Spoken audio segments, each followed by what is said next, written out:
Des villes de la Rive-Sud distribuent elles-mêmes les cartes d'inscription électorale pour pallier à la grève de Poste Canada. Un bilan estival positif pour Tourisme Montérégie. Qu'est-ce que réservera l'automne? Et en entrevue, on revient sur le cas du bébé abandonné à Longueuil. On aborde les ressources existantes pour parents et enfants. Bonjour, ici Olivier Prince. Gros lot, bienvenue à Info Rive-Sud, vos 30 minutes quotidiennes d'information régionale. Voici vos nouvelles en bref.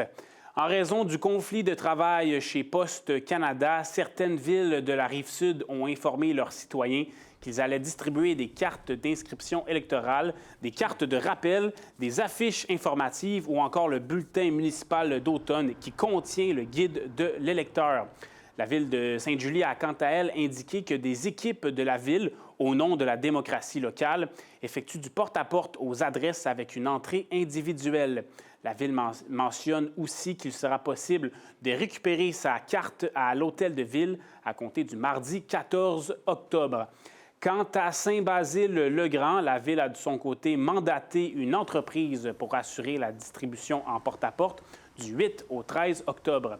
Chaque carton distribué comprendra au recto l'avis d'inscription permettant de vérifier si le citoyen est bien inscrit pour voter et si les renseignements sont exacts, et au verso la carte de rappel précisant les dates, heures et lieux des jours de votation, ainsi que les noms des candidats.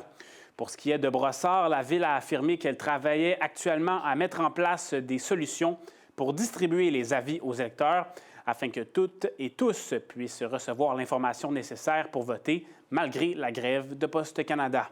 À noter que ces avis ne sont pas obligatoires pour voter, bien qu'ils accélèrent le processus. Seule une pièce d'identité est requise pour exercer son droit de vote. Toutes les précisions sur les élections municipales se retrouvent sur le site Web des villes ou encore sur le site d'Élections Québec. À Saint-Lambert, maintenant, à compter du 31 décembre 2025, chaque citoyenne et citoyen de Saint-Lambert devra obligatoirement s'inscrire aux alertes par l'intermédiaire du nouveau portail en ligne qui se nomme Espace citoyen Saint-Lambert pour continuer à recevoir les avis d'urgence. Ce nouveau portail a été lancé en juillet dernier pour être informé directement donc par téléphone, courriel ou texto d'une situation d'urgence requérant une action citoyenne, qu'il s'agisse d'un avis d'ébullition, d'une alerte météo, d'une directive de confinement ou d'évacuation. L'inscription à ce nouveau portail est essentielle. Pour s'inscrire, il suffit de se créer un compte au citoyen.saintlambert.ca. La Ville indique qu'il est impératif de s'inscrire à cet espace citoyen puisque le système utilisé auparavant pour l'envoi des alertes en cas d'urgence ne sera plus fonctionnel dès la fin de l'année 2025. Aucun dossier ne sera transféré et l'inscription au nouveau système n'est donc pas automatique.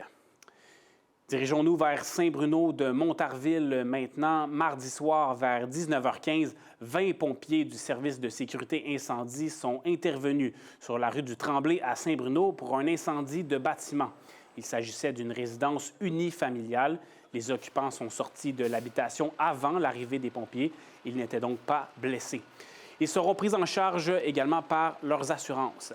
L'incendie est de nature accidentelle. Il s'agit d'un feu de cuisson qui a endommagé la cuisine de la résidence. Le feu s'est légèrement propagé à la structure du bâtiment, mais ce n'est cependant pas une perte totale. Le CIAL évalue les dommages matériels à 40 000 $. C'est d'ailleurs la semaine de prévention des incendies et le CIAL rappelle aux gens de ne jamais laisser des aliments sur la cuisinière sans y prêter attention. Il recommande aussi de vérifier régulièrement l'avertisseur de fumée. D'autres conseils de prévention sont disponibles sur les différents réseaux sociaux du CIAL. En terminant, l'organisme La Traversée à Saint-Lambert lance un documentaire qui se nomme « Briser les murs, une réponse collective à la violence sexuelle ». Ce film plonge ainsi dans les coulisses du Centre de services intégrés en violence sexuelle, le CIVIS, une première au Québec. Le centre se trouve à l'intérieur même des locaux de La Traversée. Le documentaire montre comment, sous un même toit, les victimes de tous âges et de tout genre peuvent recevoir gratuitement un accompagnement policier, social, juridique et psychologique. Une approche qui brise les silos et allège le fardeau des victimes et de leurs proches, selon ce qu'affirme La Traversée. La projection en avant-première du documentaire a lieu ce mercredi soir à Brossard et le film sera ensuite disponible dès le 9 octobre sur le web et le 13 octobre dès 20h à la télévision. On se tourne maintenant vers notre journaliste maison, Betty Desjardins. Bonjour, Betty. Bonjour, Olivier. Donc, on vient de parler d'un événement cinématographique du côté de la traversée. Restons donc dans le cinéma. C'est la 13e édition du Festival de courts-métrages indépendants de Boucherville qui aura lieu le dimanche 12 octobre. Exactement, et ça aura lieu donc au Centre multifonctionnel de Francine Gadebois à Boucherville. Et les projections seront gratuites et sans réservation. Dans la sélection de films, cette année, on retrouverait des réalisateurs de Boucherville et de la Montérégie, mais également d'ailleurs au Québec, dont la Côte-Nord et les îles de la Madeleine. Donc pour la 13e édition, 3 projections sont prévues. Tout d'abord, les courts-métrages pour tous à 10 heures, s'adressant à toute la famille, dont certains ont été réalisés par des étudiants de Boucherville. Ensuite, il y a la compétition officielle à 13 heures, représentant une quinzaine de courts-métrages québécois s'adressant à un public de 13 ans et plus. Et pour finir, la première du long-métrage Rencontre matinale réalisée par Roger Renaud, qui est le créateur du festival, dans lequel on va pouvoir voir une trentaine de comédiens qui viennent de Boucherville. OK, super. Et donc, au niveau des prix qui seront remis du festival, lors de ce festival, qu'en est-il?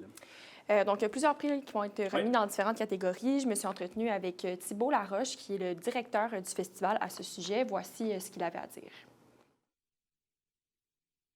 Prix qui totalise 3 000 $. Donc, il y a un prix coup de cœur qui sera remis le matin parmi les films jeunesse. Les 4 autres prix seront remis à la compétition officielle. Il y aura un autre prix coup de cœur qui sera remis l'après-midi par le public qui sera en place. Et on a 3 prix qui sont remis par un jury qui ont déjà fait leur choix pour les films ayant la meilleure réalisation, la meilleure scénarisation et la meilleure interprétation.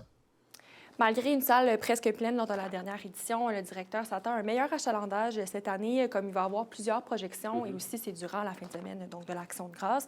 Donc, toutes les informations concernant le festival sont disponibles sur leur site Internet ainsi que sur leurs réseaux sociaux. Oui, 13e édition, c'est donc un festival qui doit gagner en visibilité et aussi avec les prix là, en prestige. Tourisme Montérégie maintenant, Betty, qui a dévoilé son bilan estival officiel ce mercredi. Et globalement, c'est assez positif, là. Oui, donc la Montérégie se trouverait parmi les destinations les plus performantes à travers le Québec.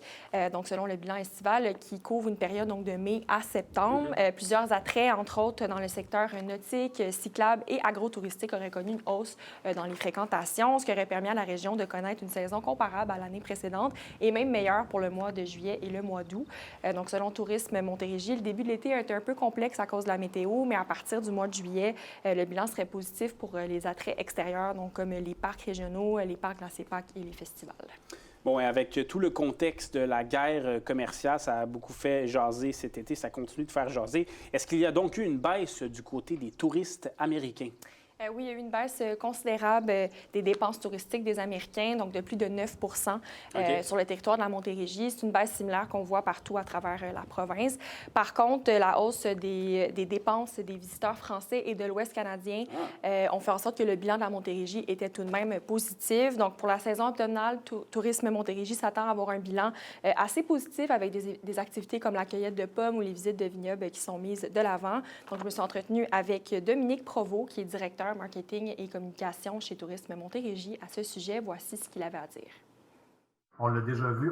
La seule chose qu'on a hâte de voir, c'est un peu justement l'évolution de la situation avec la clientèle américaine qui, historiquement, venait beaucoup en Montérégie durant la période automnale.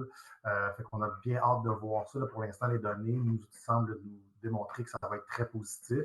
La température a été de notre côté aussi. Là, fait que ça, on s'entend que c'est toujours gagnant.